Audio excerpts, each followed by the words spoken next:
Hi. Good morning. Good morning.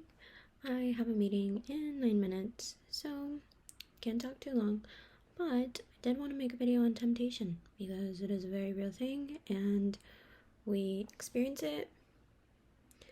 But there is a reason why we stay away from temptation. So, knowing God, knowing His character, right, from beginning to end of the scriptures, he was very specific. If we focus on the Old Testament, he was very specific on what he needed from his people to stay connected to them, right? Because God is all good, he's righteous, he's perfect, right? And we as humans, we're imperfect, we're impure, we make a lot of mistakes. And so during that time in the world, there was a lot of really satanic things going on in the world, right? Babies being sacrificed, people having orgies, just a lot of bad things. Like there's bad things going on in the world today, right? But in that time there also was bad things going on in the world.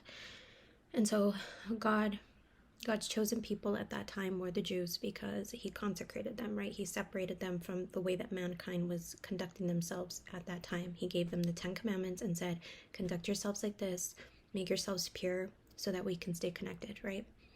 And on that journey, there was a lot of ups and downs with the Israelites because they continued to fail. Some stayed faithful. Lineages have come out of that faithful encounter with God. Lineages died because they disobeyed God, went against his character, and essentially no longer had that grace of protection around them, and their lives were unfortunately taken. So, with that being said, the reason why we stay away from temptation is because initially, temptation can seem like everything that you need, everything that you want, right? Like, oh, this is going to satisfy the desires, this is going to satisfy the needs, right? Human beings have needs, and it's easy to think that temptation is going to satiate those needs. And something that is very common theme, something that is said a lot in the Christian community is Satan doesn't show up with red horns and a pitchfork, right? He doesn't show up like a scary monster guy. Satan shows up in the way that is everything that you have specifically been asking for, right? And so it's almost right, but not quite. And the thing is, with the things of God is being in alignment with God is, right? It doesn't mean that you're 100% in alignment through your own doing, but through your desire to connect with God, he will keep you in alignment with him, right?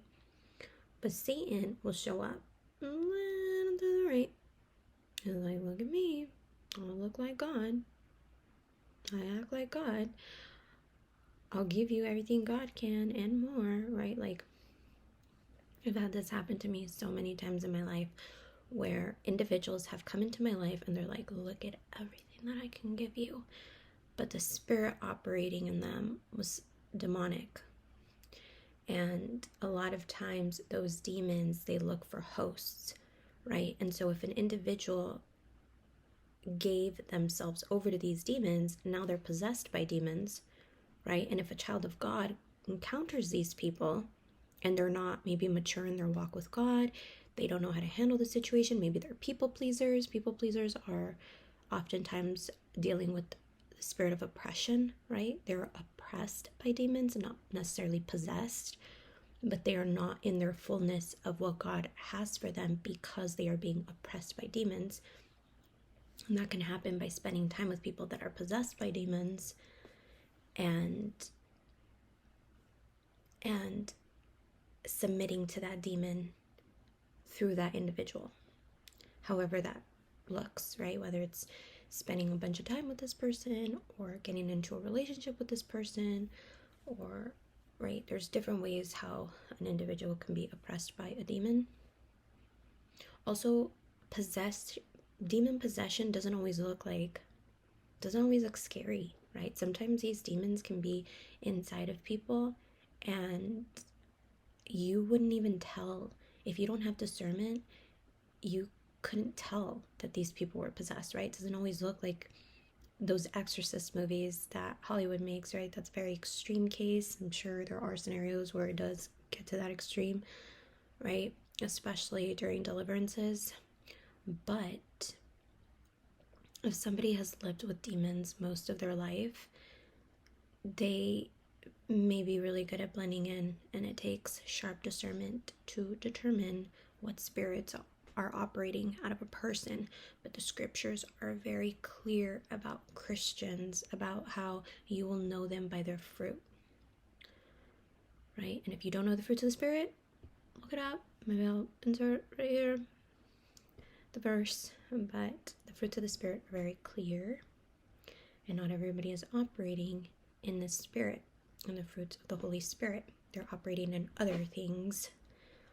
And so what temptation tells us is, yeah, give in to this temptation, and initially it can seem godly, right? Like an example could be, I don't know. I mean, I do know, but like an example would be like, let's say somebody comes to you and is like, yeah, I'm so in love with you. Like, you're the love of my life, right? But they are not in the Holy Spirit. If these people are being possessed by demons, they will pass those demons to you, right? And they will not be the wholeness of all that God has for you. They will not be operating out of the wholeness that God intends for a marriage relationship to function out of, which is in His purest form of love. It doesn't mean that relationships rooted in God are perfect, but it means that they are honored by God and they have that godly safety net. That is very important in marriage, and that's why so many marriages end in divorce, because they begin in lust. They begin in the lust of the flesh, and when that lust evaporates, so does the love, because it was never love rooted in God's love. And that is why it is so important to wait on what God has for you. And it is also why temptation is a sneaky little monster, because temptation takes you off course with God. And especially if you are unrepentant, meaning you haven't changed your ways and you continue to seek out that sin, it is going to backfire very hard. We do not give sin that kind of power over our lives. We rebuke it, we turn away from it, we give it to God, and we ask God for help, because we cannot do it in our own strength. And the thing is you can fall into temptation and God will forgive you, right? If you are sorry after the fact, but then you're dealing with all of the consequences of falling into that temptation that are never worth it. It is always so much more worth it to stay loyal and committed to the love of your life, to God the Father, Jesus our husband, our pursuing husband, right? Staying faithful to them and letting the Holy Spirit dwell in you in your purity, right? And basking in the fruits and the blessings of staying loyal and committed, then having to pick yourself up and needing God to heal the wounds that come from falling into temptation, because there are consequences, negative ones, that happen when we fall into temptation that are never worth it, ever.